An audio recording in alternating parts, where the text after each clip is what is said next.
ஓம் நம சிவாய. ஓம் வராகி அன்னையை போற்றி நல்லதே நினைப்போம், நல்லதே நடக்கும். இன்றைக்கி நம்ம பார்க்க போகிற பதிவு வீட்டில் இருக்கக்கூடிய நெகட்டிவ் எனர்ஜியை எப்படி விரட்டி அடிக்கிறது, அதற்கான மிக எளிமையான தாந்திரிக பரிகாரத்தை தான் பார்க்க போகிறோம். நம்முடைய வீட்டில் எப்பொழுதும் குப்பைகளை சேர்த்து வைக்கக்கூடாது. நம்ம இருக்கக்கூடிய இடம் எப்படி சுத்தமாக இருக்கோ அதே மாதிரி நம்ம மனசையும் நம்ம சுத்தமாக வச்சுருக்கணும். முன்னெல்லாம் டாய்லெட் நம்ம கொல்லையில் ஒதுக்குப்புறமாக வச்சுருந்தோம். ஆனால் இன்றைய காலகட்டத்தில் இப்போ இருக்கக்கூடிய சூழ்நிலையில் உள்ளுக்குள்ளேயே பாத்ரூம் வந்துடுச்சு. வீட்டுக்குள்ளேயே ரூமில் நம்ம பாத்ரூம் வச்சுருக்கோம். இந்த வீட்டுக்குள்ளேயே கழிவறை இருந்துச்சு அப்படின்னாக்கா நிச்சயமாக நம்ம வீட்டில் நெகட்டிவ் எனர்ஜி அதிகமாக இருக்கும். நம்ம எப்படி பூஜை அறையை சுத்தமாக வச்சுருக்கோமோ அதே மாதிரி சமையல் அறையும் சுத்தமாக வச்சுருக்கணும், பாத்ரூமையும் நம்ம க்ளீனாக வச்சுருக்கணும். நம்ம உடம்பில் இருக்கக்கூடிய கழிவுகள் எல்லாம் வெளியேற்றக்கூடிய ஒரு கிரகம்னா அது கேது. நம்ம உடம்பில் இருக்கக்கூடிய கழிவுகளை வெளியேற்றக்கூடிய ஆசன வாயை கேது அப்படின்னு ஜோதிடத்தில் சொல்கிறாங்க. அந்த கழிவுகளை வெளியேற்றக்கூடிய வேலையை அதுதான் செய்யுது. இந்த கழிவுகள் எல்லாம் வெளியேற்றும் டாய்லெட்டில் இருக்கக்கூடிய நெகட்டிவ் எனர்ஜியை நீக்கணும் அப்படின்னாக்கா நம்முடைய பாத்ரூமில் கட்டாயமாக கல்லுப்பு ஒரு சின்ன பவுலில் வைக்கணும். பாத்ரூமில் ஒரு தரப்பகுதியில் ஓரமாக நீங்கள் ஒரு சின்ன கிண்ணத்தில் ஒரு கைப்பிடி அளவு கல்லுப்பு போட்டு வைங்க. 3 நாளைக்கு ஒரு முறை கண்டிப்பாக அந்த கல்லுப்பை எடுத்து நீங்கள் தண்ணியில் கொட்டி கரைச்சிடுங்க. அதுக்கப்புறமா ஒரு புது பவுலில் அதே பவுலில் நல்லா சுத்தம் பண்ணிவிட்டு கல்லுப்பை நீங்கள் வைக்கலாம். இது நம்ம டாய்லெட்டில் இருக்கக்கூடிய நெகட்டிவ் எனர்ஜியெல்லாம் வெளியேற்றுது. இந்த கல்லுப்பு தனக்குள்ளே எடுத்துக்கும், அந்த நெகட்டிவ் எனர்ஜியெல்லாம் தனக்குள்ளே எடுத்துக்கும். அதனால் நீங்கள் 3 நாளைக்கு ஒரு தடவை கண்டிப்பாக நீங்கள் மாற்றணும். இது நம்ம வைக்கிறதுனால வீட்டில் இருக்கக்கூடிய கண்ணுக்கு தெரியாத பிரச்சனைகள் வருவது கொஞ்சம் கொஞ்சமாக குறைய ஆரம்பிக்கும்.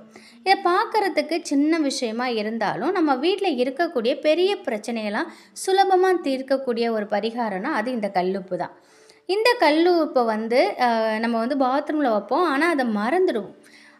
அது நெகட்டிவ் எனர்ஜி எடுத்து எடுத்து அது கருப்பாக போயிடும் கல்லுப்பு. அதனால் 3 நாளைக்கு ஒரு முறை எடுத்து நீங்கள் சிங்க்லேயாவது தண்ணியில் கரைச்சி விட்டுடுங்க. இது போல் நம்ம செய்யும்பொழுது நம்ம வீட்டில் இருக்கக்கூடிய நெகட்டிவ் எனர்ஜி வெளியில் போயிடும். இந்த கல்லுப்பை தினம் தினம் நீங்கள் இந்த கல்லுப்பை 3 நாளைக்கு ஒரு தடவை செய்யும்பொழுது நம்ம வீட்டில் ஒரு நல்ல ஒரு பாசிட்டிவ் எனர்ஜி வரதை நம்மளே உணரலாம். அது மட்டும் இல்லை, எப்பொழுதுமே பாத்ரூமை நம்ம க்ளீனாக வச்சுருக்கணும். நம்ம நார்மலாகவே கொல்லைப்புறத்தில் இருக்கிற பாத்ரூமே நம்மளோட அம்மாக்கள் எல்லாருமே க்ளீனாக வச்சுருப்பாங்க. அப்போ நம்ம வீட்டுக்குள்ளே இருக்கிற பாத்ரூமை நம்ம எப்படி வச்சுக்கணும்? நம்ம க்ளீனாக வச்சுக்கணும். நம்மளோட இந்த ஜென்ரேஷன் வீட்டுக்குள்ளேயே பாத்ரூம் இருக்கக்கூடிய ஒரு சூழ்நிலைக்கு நம்ம தள்ளப்பட்டிருக்கோம். அதனால் நம்ம க்ளீனாக எப்பொழுதும் பாத்ரூமை வச்சுக்கிறது மிக மிக சிறப்பான ஒரு விஷயம்.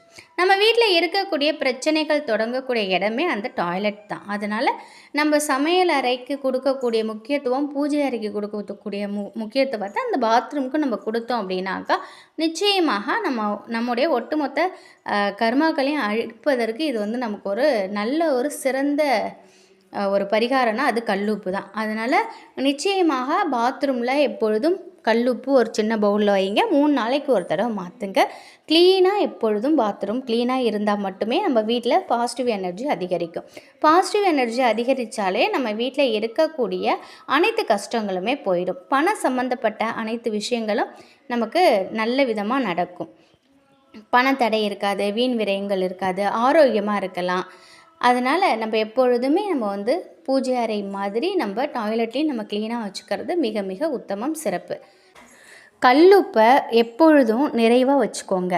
உங்கள் வீட்டில் இருக்கக்கூடிய உப்பு ஜாடியில் எப்பொழுதுமே கல்லுப்பு அதிகமாக இருக்கிற மாதிரி பார்த்துக்கோங்க. வறண்டி எடுக்கக்கூடாது. அதே மாதிரி உங்கள் கிச்சனில் கல்லுப்பை கீழே வைங்க. நீங்கள் குனிஞ்சு கல்லுப்பை எடுக்கிற மாதிரி நீங்கள் வச்சுக்கோங்க. ஏன்னா அது மகாலட்சுமி தாயாரோட ஒரு பொருள் கல்லுப்பு. கல்லுப்பில் அம்மா வாசம் செய்கிறாங்க. நம்ம குனிஞ்சு எடுக்கும்போது அது அவங்களுக்கு கொடுக்கக்கூடிய ஒரு மரியாதையாக இருக்கும். கல்லுப்புக்கும் நம்ம ஒரு மரியாதை கொடுக்குறோம். அதனால் எப்போதும் கீழே குனிஞ்சு எடுக்கிற மாதிரி நீங்கள் கல்லுப்பை வச்சுக்கோங்க. அதே மாதிரி ஒரு கல்லுப்பு ஜாடியை தரையில் வைக்காமல் ஒரு பிளேட்டு போட்டு ஒரு எவர் சில்வர் தட்டாக இருந்தாலும் ஓகே, எந்த தட்டாக இருந்தாலும் பரவாயில்ல, ஒரு தட்டு போட்டு அதில் ஒரு ரூபா காயின் வச்சு அதுக்கு மேலே நீங்கள் உப்பு ஜாடியை வைங்க. அது ரொம்ப ரொம்ப நல்ல விஷயங்க. அதே மாதிரி நீங்கள் உப்பு ஜாடி பீங்கானில் வச்சுக்கோங்க. அது ரொம்ப சிறப்பானது. ஏன்னா நீங்கள் பிளாஸ்டிக்கை உபயோகிக்காதீங்க. அது அந்த அளவுக்கு ஒரு நல்லது இல்லை. அதனால் எப்பொழுதும் நீங்கள் உப்பு ஜாடி மட்டும் பீங்கானில் வச்சுக்கிறதுக்கு முயற்சி பண்ணுங்கள். உப்பு வந்து நம்ம பாத்ரூமில் மட்டும் வைக்கணும்னு அவசியம், பாத்ரூம் மட்டும் வைக்கணும்னு இல்லைங்க. ஹால்லேயும் ஒரு சின்ன பீங்கான் ஒரு கண்ணாடி பவுலில் இல்லை ஒரு அகல்லையாவது கொஞ்சம் கல் உப்பு போட்டு ஹாலில், வாசலில், நிலவாசல் படியில் ஓரத்தில், இந்த மாதிரி நீங்கள் வந்து கிச்சனில் இங்கெல்லாம் நீங்கள் கல் உப்பு வைக்கலாம். அது எல்லாமே வந்து நம்ம வீட்டில் இருக்கக்கூடிய நெகட்டிவ் எனர்ஜியை ஃபுல்லாகவே வந்து அது உள்வாங்கிக்குது. நமக்கு பாசிட்டிவிட்டியை அதிகமாக கொடுக்குது கல்லுப்பு. அது மட்டும் இல்லைங்க, நம்ம பூஜை அறையில் வந்து நம்ம எப்பொழுதும் பூஜை அறையில் ஒரு கண்ணாடி வைக்கிறது சிறந்தது. கண்ணாடி வைக்கும்போது அதுக்கு எதுக்கு வந்து ஒரு கண்ணாடி பவுல் எதுக்காக நம்ம யூஸ் பண்ணுறோன்னா, அதில் நிறைய வந்து அற்புதமான ஒரு விஷயம் நிறைய நம்ம அதில் என்ன வைக்கிறோமோ அதை ஈர்த்து கொடுக்கக்கூடிய விஷயங்கள் நிறையவே இருக்குது. அதனால் நம்ம கண்ணாடி பவுல் எதுக்குமே யூஸ் பண்ணுறது ரொம்ப நல்லது. அதில் வந்து நீங்கள் கல்லுப்பை நிரப்பி ₹1 காயின் வச்சு ஒரு விரலி மஞ்சள் வச்சு அந்த கண்ணாடிக்கு முன்னாடி அது தெரிகிற மாதிரி வச்சுக்கோங்க. சில பேர் பணம் காசு எல்லாம் அதில் நிறையவே வைப்பாங்க பவுலில். நம்ம வந்து கல்லுப்பு சாதாரணமாக வைக்கும் பொழுது அது நமக்கு பணத்தை ஈர்க்கக்கூடிய ஒரு விஷயமாக இருக்குது. அது மட்டும் இல்லை, கல்லுப்பு வந்து ஒரு கண்ணாடி பவுலில் எடுத்துகிட்டு அதில் ஒரு 27 மிளகை நீங்கள் மேலே வந்து வச்சு அதை வந்து உங்கள் நிலைவாசலுக்கு இருக்குது பார்த்திங்களா, அதுக்கு பின்னாடி கதவுக்கு பின்னாடி யாரு கண்ணிலையும் படாத அளவுக்கு வைக்கும்பொழுது நம்ம வீட்டில் இருக்கக்கூடிய ஒட்டுமொத்த கண்திஷ்டி எடுத்துக்கிட்டு நமக்கு பண விஷயத்தில் நமக்கு ஹெல்ப் பண்ணுது. பணத்தை ஈர்த்து தரக்கூடிய ஒரு பொருளாக அது இருக்குது. அதே மாதிரி கல்லுப்பு பவுலில் வந்து நம்ம கிராம்பையும் வந்து சொருவி வைக்கிறதும் நமக்கு ரொம்ப வந்து ஒரு விசேஷமானது. ஏன்னா கல்லுப்பு, கிராம்பு இதெல்லாமே பணத்தை ஈர்க்கக்கூடியது. நம்ம வீட்டில் பணம் வீண் விரயம் இல்லாமல் இருக்கணும் அப்படின்னா இதெல்லாமே நம்ம செய்யலாம். இதனால் வந்து நம்ம வீட்டில் சுபிஷம் தான் ஏற்படும். நம்ம வந்து எப்பொழுதுமே நம்ம வந்து திருஷ்டி சுற்றி போடுவோம் இல்லையா? கல்லுப்பு, வரமிளகா, காலடி மண் இதெல்லாம் வச்சு, கடுகு இதெல்லாம் வச்சு நம்ம வந்து சுற்றி போடுவோம்.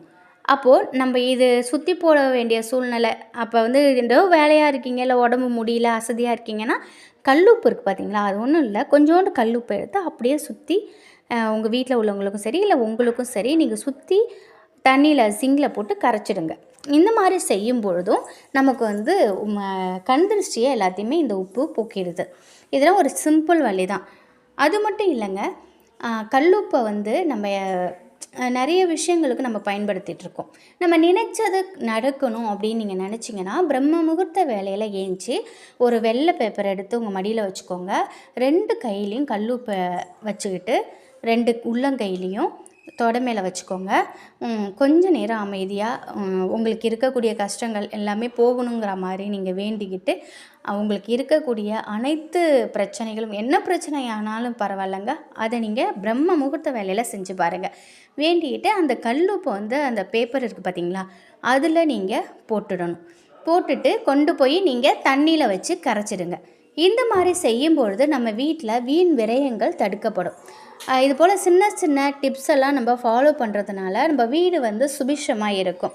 கல்லுப்புனால நிறைய வந்து நல்ல விஷயங்கள் நமக்கு நடக்குது. அதனால் எப்பொழுதுமே நம்ம வீட்டில் கல்லுப்பு நிறைவாக இருக்கணும். மகாலட்சுமி அம்சங்கிறதுனால அதனால் நமக்கு பணத்தை வசியம் பண்ணக்கூடிய ஒரு தன்மை அதுக்கிட்ட இருக்குது. மகாலட்சுமி அன்னையோட பரிபூரண அருள் நமக்கு கிடைக்கணும் அப்படின்னா நம்ம கல்லுப்பை நிரப்பி வைக்கணும். இந்த மாதிரி சில விஷயங்களை சின்ன விஷயங்களை நம்ம வீட்டில் செய்யும் பொழுது நிச்சயமாக நம்ம வீடு சுபிஷமாக இருக்கும். வசம்பு இருக்குது பார்த்தீங்களா, அது வந்து கடையில் உங்களுக்கு கிடைக்கும். அதை மட்டும் வாங்கும்பொழுது பேரம் பேசி வாங்கக்கூடாது. மாலை நேரத்தில் அது பெயர் கூட சொல்லக்கூடாது, பெயர் சொல்லாதது அப்படின்னு சொல்லுவாங்க. வசம்பில் ஏகப்பட்ட விஷயங்கள் இருக்குது. நிறைய தாந்திரிகம், மாந்திரிகம், பண விஷயத்துக்கு, பரிகாரத்துக்கு நிறைய பயன்படுத்துகிறாங்க. இந்த வசம்பை நம்ம வாங்கி கல்லுப்பு இருக்குது பார்த்தீங்களா ஜாடி, அதில் வந்து நீங்கள் மறைச்சி வச்சிடணும்.